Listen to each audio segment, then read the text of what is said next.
সুন্দর ঘর আমি কোথাও দেখি নাই গো মা। এত সুন্দর ঘর আমি দেখেছি, এই ঘর দেখে দেখে আমার মনটা কেমন যেন প্রশান্ত হয়ে গেল গো মা। আমি এই বাইতুল্লাহ তাওয়াফ করার জন্য নিজের মনটা যায়, এজন্য আমি দরে দরে বাইতুল্লাহর দিকে ঘুরি। ও মা গো, তুমি আমার যতই বিভিন্ন জায়গায় নিয়ে যাও, আমি পারবো না পারবো না পারবো না ওই জায়গায় দাঁড়াইতে। ও মা গো, আমি বাইতুল্লাহকে বারবার বারবার তাওয়াফ করে নিব।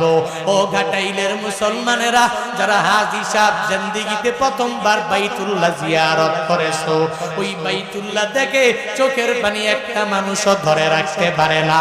জীবনের প্রথম আমিও যখন আমার দুই চোখে বাইতুল্লাহ দেখার সুযোগ হয়ে গেল, এত সুন্দর ঘর যেখানে কোনো ভেদাভেদ